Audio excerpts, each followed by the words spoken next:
So may I call upon dais Mr. Rajiv Roy from INC 36.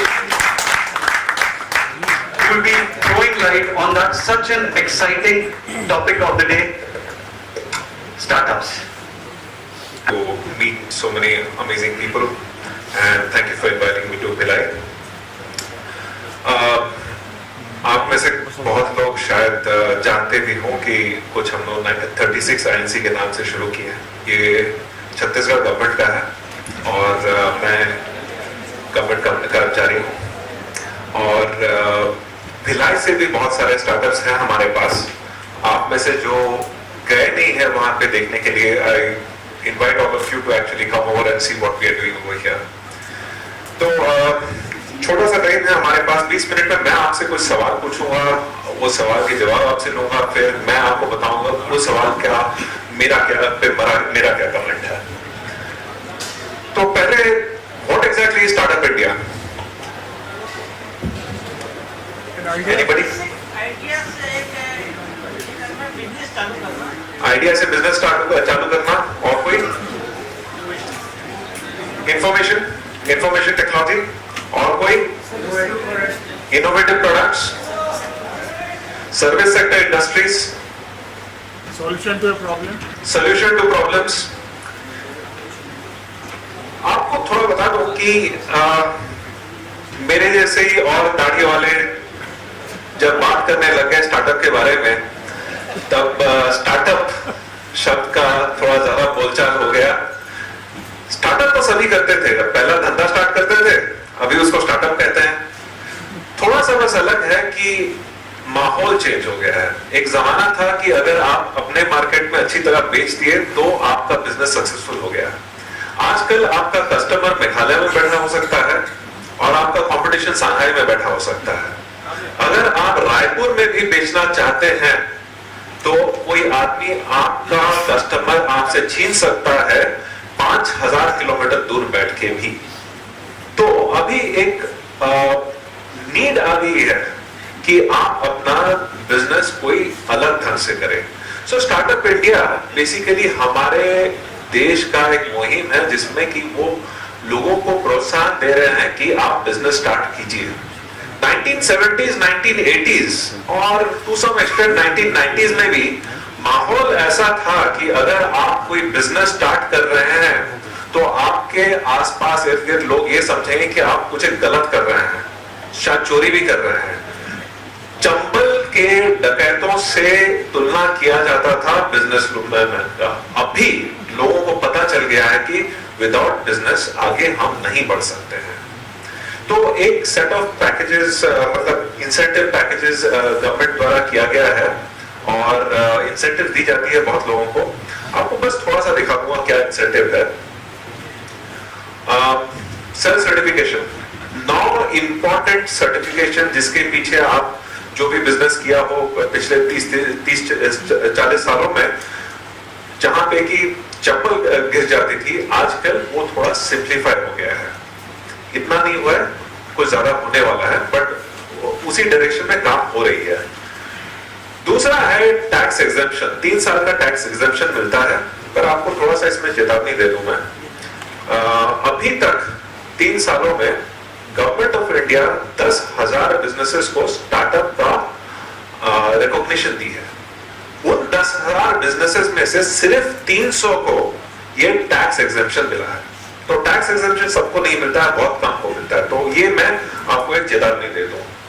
Winding up of the company, ये आप समझें कि इतना कुछ इंपॉर्टेंट चीज नहीं है, पर जिसको कंपनी वाइंड अप करना पड़ा है तो वो समझेगा कि हाँ, this is an important thing. Bankruptcy loss जो इंडिया में थी ही नहीं, अब थोड़े बहुत कुछ आ रहे हैं। It is become slightly easier now when you are winding up the company.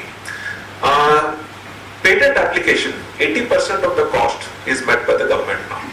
80% of the cost that you have to pay to the patent office. ये again ये clarification में दे रहा हूँ क्योंकि आपकी major cost जो होगी, you'll be paying the consultants and the lawyers who are going to file the patent. वो उसमें कोई छूट नहीं है. It's only the filing cost. दूसरा है public procurement norms. इसमें मैं सेंट्रल गवर्नमेंट बस ये बोल दिया कि ठीक है, आप लोग पब्लिक प्रोक्योरमेंट नॉर्म्स कर लो जो कि स्टार्टअप फ्रेंडली हो। हर स्टेट गवर्नमेंट का रिस्पॉन्सिबिलिटी था कि वो जाके ऐसा कुछ रूल्स बनाए। इंडिया में राजस्थान, उड़ीसा और छत्तीसगढ़ इसमें आगे बढ़ गए, बाकी सब अभी तक कैचअप नहीं किए हैं। अब हमारे यहाँ की रूल ये है कि अगर एक स्टार्टअप कोई टेंडरिंग प्रोसेस में पार्ट लेना चाहता है तो कोई अर्नेस्ट मनी डिपॉजिट उससे लिया नहीं जाएगा। दूसरा है कि कोई भी जो पास्ट टर्नओवर की रिक्वायरमेंट है कि आप 1000 करोड़ की टर्नओवर रखें, आप 1000 कस्टमर्स रखें, उसके बाद ही इसमें अप्लाई कर सकते हैं, वो भी लागू नहीं होगा जहां तक कि ये स्टार्टअप है। ये नोटिफिकेशन 4 महीने पहले आ चुकी है और हर डिपार्टमेंट, हर प्रोक्योरमेंट के लिए एप्लीकेबल है। सिडबी फंड ऑफ फंड्स जो है 10,000 करोड़ की फंड है। 10,000 करोड़ कुछ नहीं होते हैं, इसलिए इसके बारे में ज्यादा बात नहीं करूंगा। आप बोलेंगे 10,000 करोड़ कैसे कुछ नहीं होते हैं? फ्लिपकार्ट की वैल्यूएशन ही देख लीजिए, ये एक छोटा सा ही हिस्सा है उसका, तो इस 10,000 करोड़ से कुछ नहीं होने वाला है। तो बस आगे चलते हैं। और भी सब बेनिफिट्स हैं, कुछ कोर्सेज हैं, ऑनलाइन है, बहुत सारे कनेक्ट्स होते हैं, बहुत सारे इवेंट्स होते हैं। पहले जब इवेंट होते थे तो स्टार्टअप पे कोई कुछ बातचीत नहीं करता था, आजकल लोग स्टार्टअप पे बातचीत करने लग गए हैं, जेसीआई हो या सीआईआई हो, जो भी हो। अब स्टार्टअप क्यों? Why startups? क्या महत्व है स्टार्टअप्स का? क्यों कोई नया बिजनेस स्टार्ट करेगा? जिसके पास एक आइडिया हो, जो कि सोच रहा है कि क्लिक कर जाएगा वो, बस सही है। और कुछ? फाइनेंशियल गैप है, उसको फुलफिल करना है। मार्केट सैचुरेट होता जा रहा है, कोई प्रॉब्लम है जिसका सॉल्यूशन आपके पास हो और वो प्रॉब्लम का सॉल्यूशन आप सामने लेके आने जा रहे हैं। Market saturation, in fact I want to tell you, ऐसे बहुत कम प्रोडक्ट्स हैं, आप तो बिजनेस में है ज्यादातर, बहुत कम प्रोडक्ट्स हैं जिनका मार्केट सैचुरेटेड नहीं है। कोई भी प्रोडक्ट आप ले लीजिए, on a global basis there is over production और there is over capacity at least. एक 11 साल पहले की बात है, मैं एक इंसिडेंट बताना चाहता हूं। मैं शंघाई गया हुआ था, वहां पे एक सॉक फैक्ट्री, शंघाई से करीब 15 किलोमीटर दूर एक सॉक फैक्ट्री, मोजो की फैक्ट्री है, मोजो की फैक्ट्री एक आदमी बनाया था। तो उसकी एनुअल प्रोडक्शन कैपेसिटी जब हमको बताया तो बताया कि एक साल में हम लोग 5 बिलियन पेयर्स ऑफ सॉक्स बना सकते हैं। मतलब इस दुनिया में हर आदमी को एक मोजा वो दे सकते हैं। तो बोला कि और कोई बनाएगा नहीं क्या, सिर्फ आप भी बनाते रह जाएंगे? मतलब प्लान क्या है आपका? तो उसका ये कहना था कि हाँ ठीक है, अगर हम लोग 2 बिलियन का बनाते फैक्ट्री और 5 बिलियन का बनाते, उसमें सिर्फ $2 मिलियन का फर्क है, क्यों नहीं बनाए जिसमें की प्रोडक्शन ज्यादा हो? तो बना लिए। तो अभी उनकी यूटिलाइजेशन, ये करीब 8 साल पहले की बात है, उनकी यूटिलाइजेशन बस 4% की थी ऑफ कैपेसिटी। तो there is a lot of capacity to produce anything you want, whether it is HCL, whether it is cows, whether it is, हाँ अभी रिसेंटली मैं गया था यहाँ पे इजराइल में। इजराइल में डेयरी प्रोडक्शन बहुत अच्छी तरह हो रही है, ज्यादा हो रही है। उस डेजर्ट में भी वो इतना मिल्क प्रोड्यूस कर रहे हैं कि आसपास के भी 3-4 कंट्री को सप्लाई कर सकते हैं।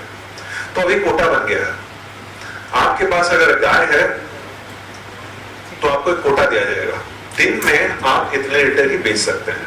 उससे ज्यादा अगर प्रोडक्शन होगा तो आप उसको कहीं खत्म कर दीजिए, मार्केट में उसको आप नहीं ला सकते हैं। तो now in this situation it is necessary to have entrepreneurs. ये तो एक मार्केट रियलिटी हो गया।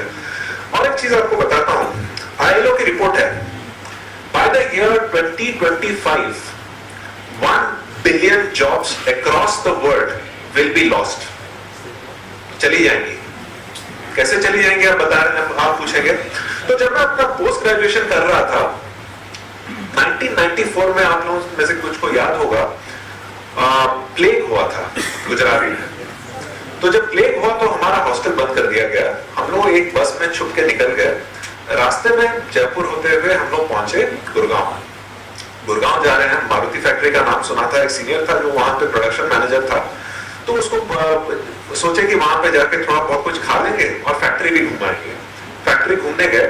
प्रोडक्शन लाइन में, ईच प्रोडक्शन लाइन में करीब 150 लोग खड़े हुए थे, काम कर रहे हैं। कोई एक विंडो लगा रहा है, कोई एक नट सीधा कर रहा है, कोई स्प्रे पेंटिंग कर रहा है।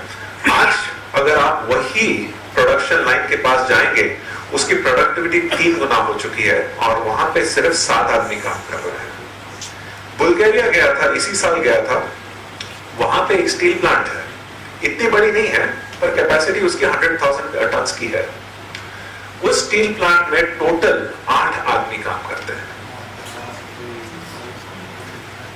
ये अभी आपको बता, डेयरी प्लांट इन इजराइल, एक दिन में 4000 लीटर की प्रोडक्शन है। टोटल 200 गाय, जिसमें से कि 100 प्रोड्यूस करते हैं, तो एवरेज प्रोडक्शन एक गाय का 40 लीटर है और उसमें 3 आदमी काम कर रहे हैं, बाप बेटा, और एक थाईलैंड से एक लेबर को लेकर आए, बस 3 आदमी काम कर रहे हैं। कोई जरूरत नहीं है कि फैक्ट्री में लोग भरे हो। अभी तो आप सुन लिए ना कितना टेक्नोलॉजीज के बारे में, जो भी आप टेक्नोलॉजी देखें उसमें लोग कम होने वाले हैं, तो उसका हम क्या करें? हम लोगों को रेडी करना चाहिए हमारी आगे पीढ़ी को कि तुमको नौकरी नहीं मिलेगी, तुमको खुद ब खुद अपना कुछ संभालना पड़ेगा। That is why startup is important. आप सभी को आप रेडी कर लीजिए कि आप अपना रास्ता खुद, ठीक है? वाई तो समझ में आ गया, भाव अभी तो बोले ना कि सब कुछ तो ओवर कैपेसिटीज में है, तो हाउ, मतलब क्यों स्टार्ट करें, क्या स्टार्ट करें? तो 2 कहानी बोलूंगा, उसके बाद में 2 आदमियों का नाम बोलूंगा, फिर आपसे बोलूंगा कि ठीक है कैसे क्या स्टार्ट किया जाए। सतोशी तजीरी, कोई नाम सुना है इनका? जापानीज है। बचपन में उनका एक्चुअली उनका 2 हॉबी था। उनको पेंटिंग करना अच्छा लगता था और उनको बहुत ही दिलचस्पी थी कीड़ों में। कीड़े कैसे, कहाँ क्या रहते हैं, कहाँ क्या कैसे घूमते हैं, उड़ने का क्या प्रक्रिया है उनका, ये सब उसमें उनको बहुत इंटरेस्ट था। तो 20 साल बाद जो बड़े हो गए तो वो इसी को अपना बिजनेस में कन्वर्ट कर दिया। आप जानते हैं उनको as the creator of Pokemon. तो मैं ये कहना चाहता हूं कि जो भी बिजनेस हो, जो अपने आप को पसंद हो वही बिजनेस करना चाहिए। ऐसा नहीं कि 10 आदमी ये बिजनेस कर रहे हैं, मूंगफली बेच रहे हैं, मूंगफली में ज्यादा मार्जिन है तो आप भी जाके मूंगफली बेचना स्टार्ट कर दिए। जो बिजनेस आपको पसंद हो प्लीज उसी में जाइए, आपका जिंदगी है। तो ऐसे काम में अपना टाइम लगाइए जिसमें कि आपका दिल लगा रहे हैं। That is one. और दूसरा है सतोशी नाकामोटो। इनका नाम नहीं लूंगा, इनका नाम आपको सुना है? एग्जैक्टली। तो कहां रहते हैं? Unknown person. Exactly. He is one of the most influential entrepreneurs of his time.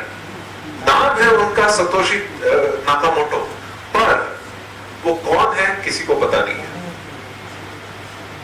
He is an unknown person. उनका एक्चुअल नाम सुनील अग्रवाल भी हो सकता है, उनका घर जयपुर या रायपुर में भी हो सकता है। ये कौन है किसी को पता नहीं है, ये बस एक नाम से जाने जाते हैं जो कि है सतोशी नाकामोटो। एग्जैक्टली। तो मैं ये कहना चाहता हूं कि आजकल के जो एंटरप्रेन्योर्स हैं, ये जरूरी नहीं है कि वो 2-4 आदमी के साथ मिल बैठ के कुछ काम करें, वो अकेले भी कुछ काम कर सकते हैं, एक नेटवर्क बना के काम कर सकते हैं और ऐसा भी बिजनेस कर सकते हैं जो कि वर्ल्ड चेंजिंग। तो हमारे यहाँ पे एंटरप्रेन्योरशिप इतना क्यों नहीं है जितना होना चाहिए? और मैं आपको बोल रहा हूं कि इंडिया में उतना एंटरप्रेन्योरशिप नहीं है जितना होना चाहिए। 2 स्टूडेंट्स का नाम लूंगा, 2012 बैच के हैं मेरे, रमेश मिश्रा और यशवंत नाग। आदित्य अग्रवाल का नाम नहीं लूंगा यहाँ पे, क्यों? आप बोलता आदित्य अग्रवाल है तो बिजनेस कर ही लेगा, उसका नाम लेके क्या करोगे? तो यशवंत नाग और रमेश मिश्रा दोनों 2012 में पास आउट किए और टीसीएस में ज्वाइन कर दिए। दोनों के पास एक बिजनेस आइडिया था। दोनों आके मुझे बोले कि उनको बिजनेस स्टार्ट करना है। बोला बहुत अच्छा है, आप बिजनेस स्टार्ट करो। तो यशवंत आके मेरे को बताया मुझे आइसक्रीम स्टार्ट करना है। बोला क्या आइसक्रीम स्टार्ट करोगे? आइसक्रीम तो सब खाते हैं, यहाँ पे गर्मी है, पिघलता भी है, तो मैं थिक शेक स्टार्ट करने वाला हूँ। और रमेश से पूछा तुम क्या स्टार्ट कर रहे हो? सर थोड़ा सीक्रेट है, मैं अभी नहीं, आपको बाद में बताऊंगा। ठीक है। 6 महीने बाद मैं दोनों तक हैदराबाद में थे, तो मैं हैदराबाद वापस गया। तो हैदराबाद जब मैं वापस गया, रमेश से फिर से मिला मैं। रमेश अच्छा स्टूडेंट था, तो मैं उसे मिला, पूछा अच्छा बिजनेस का क्या हुआ? नहीं वो चल रहा है, अभी भी सिगरेट में है। बोला अच्छा तो प्रोडक्शन वगैरह कुछ हुआ? नहीं अभी प्लानिंग स्टेज में है। तो फिर मैं यशवंत से पूछा क्या हुआ, बिजनेस का क्या हुआ? कि बिजनेस तो मैं स्टार्ट करूंगा, पहले थोड़ा सा चल जाए, उसके बाद मैं अपना नौकरी छोड़ूंगा, पर अभी मैं ठेला लगा लिया हूँ, वहां पे आइसक्रीम बिक रहा है। बोला चलो ठेले में जाकर आइसक्रीम खाते हैं। तो थिक शेक पीने हम लोग गए। 7 वैरायटीज ऑफ थिक शेक बेच रहा था, 60-60 रुपए की बेच रहा था, और उसके एक दिन की कमाई 5000 रुपए की हो रही थी ग्रॉस। इतना भी ज्यादा कुछ नहीं है, इतना कम भी नहीं है। एटलीस्ट उसका जितना तनख्वाह आ रहा था उससे ज्यादा होना स्टार्ट हो गया था। तो बोला कि मैं दुकान लेना चाहता हूँ, एक बार वो दुकान भाड़े पे मिल जाए, उसके बाद मैं अपनी नौकरी छोड़ के मैं ये ज्वाइन कर लूंगा। आज की स्टोरी में बता रहा हूं, रमेश मिश्रा अभी तक टीसीएस में काम कर रहा है, और अपना सीक्रेट पता नहीं, अब मैं पूछता भी नहीं। यशवंत नाग जो है, उसकी अब 80 आउटलेट्स हैं हैदराबाद में, उसकी आउटलेट्स हैं मुंबई में, उसकी आउटलेट्स हैं बैंगलोर में, और मेरे साथ अभी गया हुआ था वो ग्रीस में अपना पहला आउटलेट खोलने के लिए। तो what was the difference in लोगों का? 3 मेजर चीज था।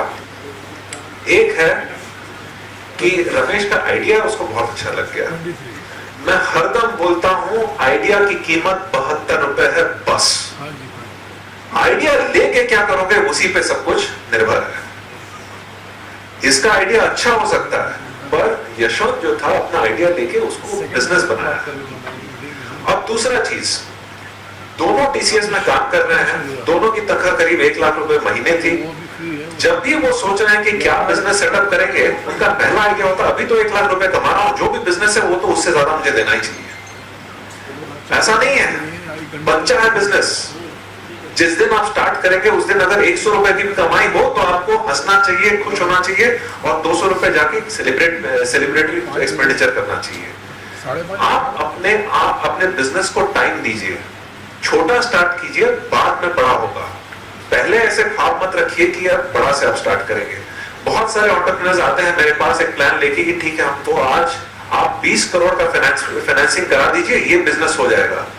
नहीं, पहले आप अपना 20 रुपए लगाइए, बिजनेस को तो स्टार्ट कीजिए, उसके बाद फाइनेंसिंग का देखिएगा। इतना समझ किसी का नहीं आता है। ये था the second major thing. Third major thing है कि आजकल का जो बिजनेस है वो आपके आइडिया से नहीं चलता है, वो आपके कस्टमर से चलता है। आप देखिए आपका कस्टमर क्या चाहता है, आप थोड़ा कस्टमर के साथ तो इंटरेक्ट तो कीजिए। ये जब छोटा अपना ठेला स्टार्ट किया तब उसको पता चला कि क्या फ्लेवर्स चलती हैं, तब उसको पता चला कि चॉकलेट, ओरियो, स्निकर्स में उसका आधा से ज्यादा सेल हो जा रहा है। ये जो सब समझ है, आप एक बार बिजनेस स्टार्ट करेंगे उसके बाद ही पता चलेगा। मार्केट रिसर्च मत कीजिए। आप एक पीस ऑफ पेपर लेकर अगर किसी के पास जाएंगे तो आपको 1000 आइडिया दे देगा। तो आप उससे पूछेंगे कि ये तुम खरीदोगे, तो हाँ बोलेगा। अब आप जब उसको बोलेंगे पैसे निकाल के दो, तब असलियत सामने आएगी। तो आप जाइए बिजनेस स्टार्ट कीजिए, उसके बाद देखा जाएगा कैसे क्या हो रहा है। So these are the 3 basic points as far as startups are concerned. Now एक छोटी सी चीज बताऊंगा कि हमारे पास एक इंक्यूबेटर है। ये इंक्यूबेटर में क्या होता है ना कि बच्चे आते हैं, हर तरह से स्टार्टअप्स आते हैं, अपना बिजनेस वहां पे स्टार्ट करते हैं। बिजनेस स्टार्ट करते वक्त हम उनको कंबाइंड स्पेस देते हैं कि फ्लेक्सिबल स्पेस मिल गया, उनको कॉमन बिजनेस सर्विसेज देते हैं, उनको मार्केट एक्सेस भी थोड़ा बहुत कुछ देते हैं, और बहुत सारी सहूलियत हम देते हैं। बट सबसे बड़ी बात हम लोग ये देते हैं कि यही है उनका कॉफी शॉप, यही है उनकी चाय की दुकान, जहां पे कि मिलके कुछ डिस्कशन कर सके, अपना बिजनेस को आगे बढ़ा सके। इसका सबसे बड़ा एग्जांपल मैं देना चाहूंगा। ये बिजनेस जो है ये है नियर फिट। ये रायपुर और भिलाई के बच्चों ने सेटअप की है। ये जो है इसके 5 फाउंडर्स हैं। ये फाउंडर्स कहां से हैं? प्रियंजित IIM रायपुर से। उसके पास जो खड़ा हुआ है वो है IIT भिलाई से। उसके पास जो खड़ा हुआ है वो ट्रिपल आईटी नया रायपुर से, और बाकी के जो हैं दो हैं वो है एनआईटी रायपुर से। तो 4 अलग अलग कॉलेजेस से बच्चे जो अपना बिजनेस स्टार्ट करना चाहते थे, उनको एक मौका मिल गया कि एक साथ आ जाए, खुद एक बिजनेस स्टार्ट कर लें। बिजनेस उनका चल गया है, टर्नओवर स्टार्ट हो गया है उनका। आज ही उनका रिक्वेस्ट आया कि देखिए आप हमारे टीचर्स को बोल दीजिए 1 साल का डिफरमेंट करेंगे, हम लोग प्लेसमेंट इस साल नहीं लेना चाहते हैं, हमारा बिजनेस कैसे क्या चले, अगर हो सके तो नेक्स्ट ईयर, अगर ना चले तो हम लोग नेक्स्ट ईयर प्लेसमेंट के लिए ट्राई करना चाहते हैं। तब अब उनका ये कॉन्फिडेंस है कि एटलीस्ट जाके अपना पैसा खर्चा करके अपना बिजनेस स्टार्ट कर सकते हैं। ये सब चीज के लिए एक इनक्यूबेटर चाहिए है। जो नया बिजनेस स्टार्ट करना चाहता है, जो नया बिजनेस लेके आना चाहता है, उसके लिए एक जगह बन जाती है जहां से कि वो स्टार्ट कर सके। तो अगेन फिर से आप सभी से बोलूंगा, आइए 36 INC आइए, देखिए क्या हम लोग कर रहे हैं, 1-2 चाय पीजिए हमारे साथ, आपकी भी अगर कोई आइडिया हो तो उसको आगे लेके चलेंगे हम। Thank you very much. लोगों के दिमाग में I hope it is clear to a large extent